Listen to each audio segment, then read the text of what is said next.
Ô, vidinha medíocre, vidinha mais ou menos, né?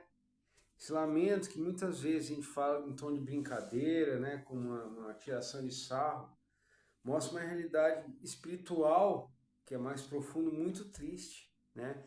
Mostra uma pessoa que não tem profundidade, que não tem esperança, não tem expectativa, não tem Cristo. Não se trata de, não estou falando de uma vida medíocre, uma vida simples, uma vida sem financeiramente baixa ou sem cultura, uma pessoa que não tem cultura. Não estou falando disso não. Não tem relação com nenhuma dessas coisas. Estou falando de uma vida na média, uma vida espiritual vazia, sabe? Não tem aspirações, uma vida fútil, uma vida que pensa pequeno, né? Mais ou menos, né? Que se conforma com o pecado, está satisfeita com essas coisas passageiras que esse mundo oferece. Uma vida que se contenta em estar igual ao outro. Eu quero ser igual aos outros, né? Minha mãe sempre fala, oh, você não é igual aos outros, né? Mas eu queria sempre, muitas vezes, ser igual aos outros, né? Ser média, igual quem vê por aí, né? A palavra de Deus, né? Sempre a palavra de Deus, em Efésios 2, capítulo 2, versículo 1, fala assim, ó. Ele vos deu vida, estando vós mortos em vossos delitos e pecados. Então o homem em estado natural está morto, está afastado de Deus em seus próprios pecados, na sua própria concupiscência, né? Então essa vidinha medíocre não é apenas uma escolha inocente, né? É resultado de um coração corrompido, um coração enganoso, desesperadamente corrupto, lembra Jeremias 17? Se contenta com as migalhas que são engenhosamente deixadas pelo inimigo das nossas almas. A gente não pode continuar sendo ingênuo, sendo bobo. Tem alguém que sempre quer nos derrubar, nos ceifar, né? Ele vem para roubar, matar e destruir. Né? Tem sempre alguém tentando fazer isso, o mal, o diabo, o demônio, dê o nome que você quiser, mas existe. E a principal artimanha dele é fazer-nos achar que ele não existe. Uma vida medíocre, voltando, é o tipo de vida que só pensa no agora, no hoje, só pensa nas ogivas da carne, né? Nos prazeres, que prefere a aprovação dos homens à comunhão com Deus. O que vão pensar de mim?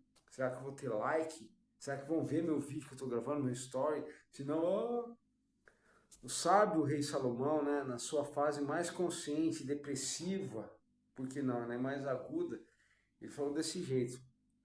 Ó, eu, que já tive tudo, considerei todas as obras que fizeram as minhas mãos, tudo que eu fiz, como também o trabalho que eu com fadigas havia feito e já fiz. Eis que tudo era vaidade e correr atrás do vento. Nenhum proveito havia debaixo do sol. Nada que eu fiz valeu a pena, ele fala, numa época de depressão dele, né?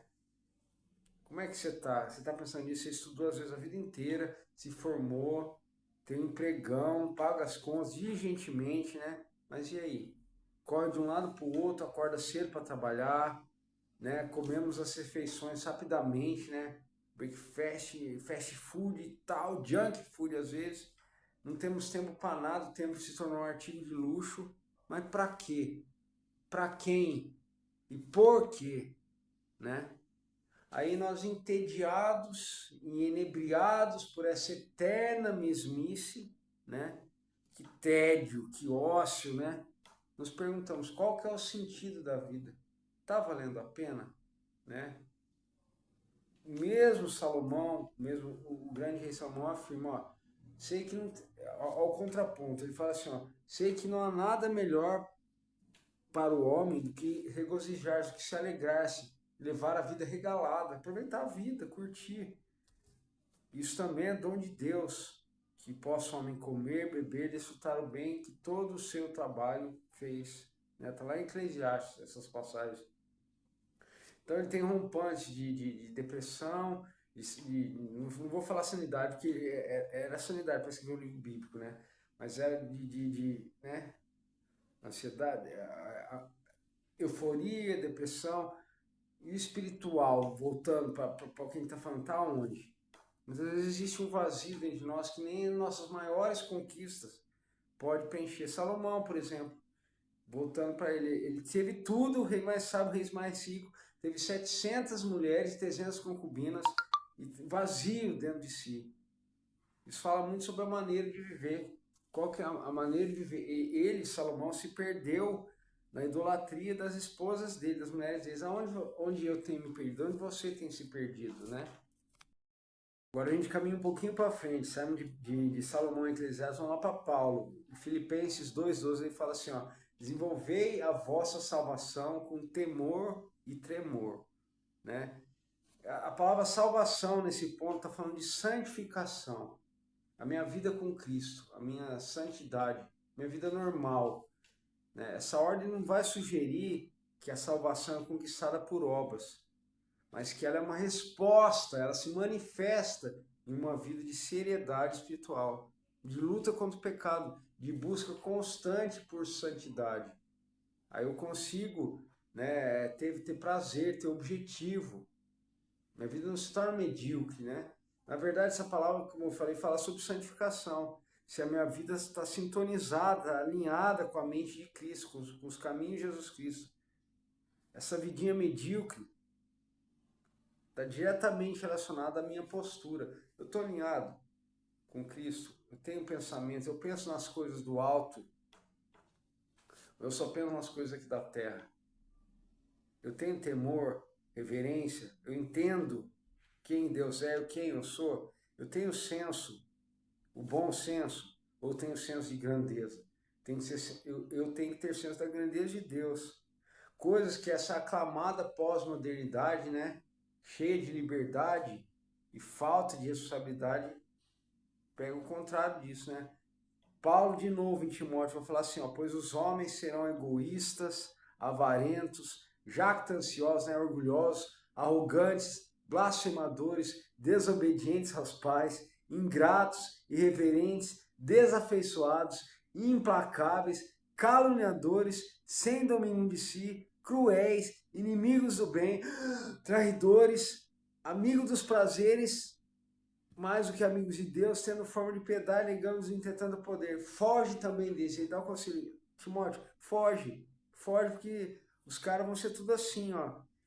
Paulo, isso é engraçado, né? Escreveu isso há 1960 anos atrás, mais ou menos. Qualquer semelhança com hoje é mera coincidência, né?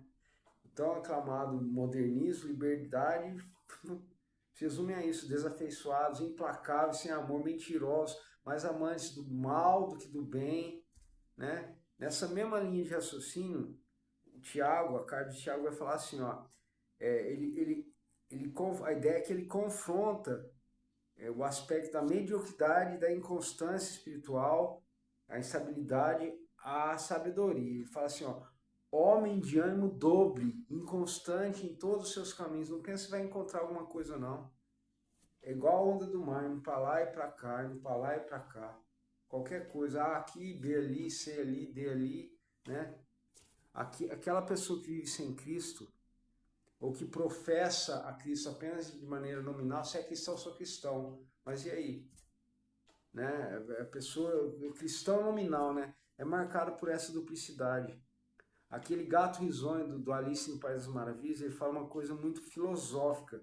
Ele diz assim, ó, quem não sabe para onde vai, qualquer caminho serve. Né? Qualquer caminho serve para quem não sabe para onde vai. É uma pessoa que vive oscilando, nunca está firmada, nunca está profundamente transformada. Esse é o ponto agora, ó, o bojo, é isso aqui, ó. Essa é a essência da vida medíocre, um coração dividido, uma fé superficial, uma ideia rasa sobre Deus. Quem é Deus para você?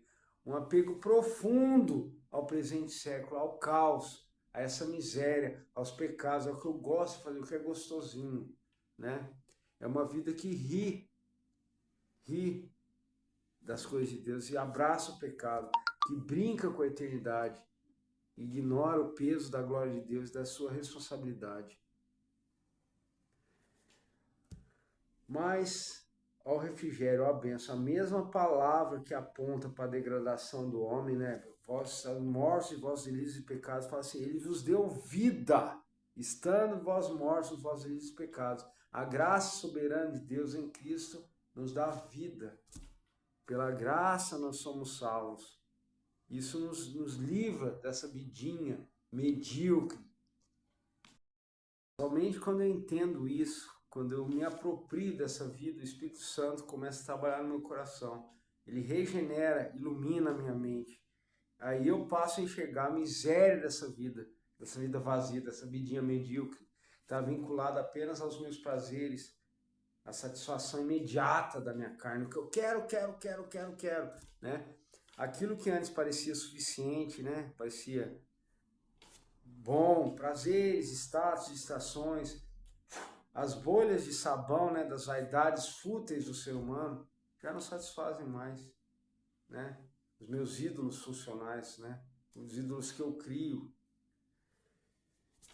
Ó, tem uma frase que o filósofo Nietzsche fala assim, ó, que a religião cristã, ela é uma escravidão moral que pega as pessoas fracas, culpadas e medrosas e mantém essas pessoas fracas, culpadas e medrosas sob a ameaça do inferno e de uma esperança no céu.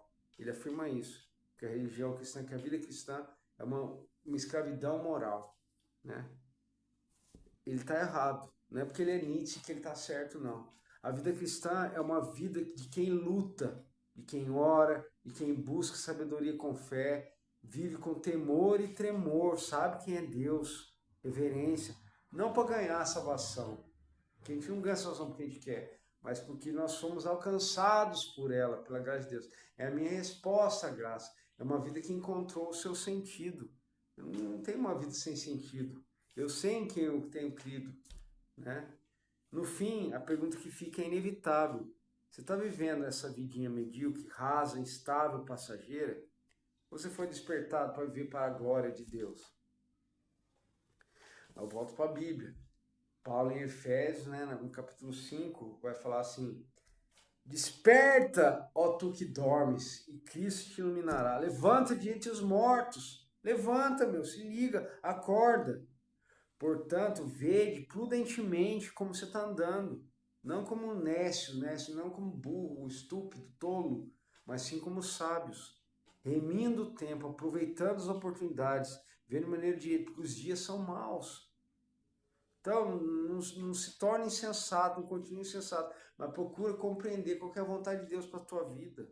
Você tem procurado compreender isso para a sua vida? Você tem tapado os olhos, os ouvidos, né, para ouvir? R.C. Sproul, né, um grande teólogo, pastor, escritor, doutor, ele compilou a Bíblia de Genebra, o comentário dele, falecido, né, saudoso, ele disse certa vez assim, ó, a vida cristã é viver toda a sua vida na presença de Deus. A vida cristã é viver toda a sua vida na presença de Deus. É a vida cristã normal. Isso é uma complementação do fim supremo e principal do homem. Está no Catecismo de Fé maior, né, de Westminster. Louvar, glorificar a Deus, gozá-lo para sempre. Em tudo que fizermos, glorificar a Deus, porque a nossa alegria será eterna, né? Esse é o nosso fim, é a nossa razão. Não é futilidade, não é vidinha medíocre. Isso é o contrário de viver para si mesmo, objetivando somente o próprio bem-estar. Isso é um aspecto raso, de uma vida rasa, triste, egoísta e limitada. O salmista já dizia, provavelmente foi Davi, não me lembro agora.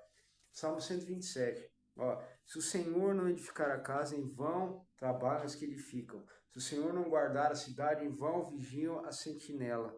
Inútil coisa vos será levantar de madrugada, acordar bem cedo e comer o pão que penosamente granjeaste. Por quê? Porque aos seus amados ele o dá enquanto dormem. Dormem.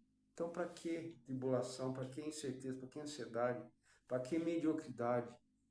Para que continuar vivendo?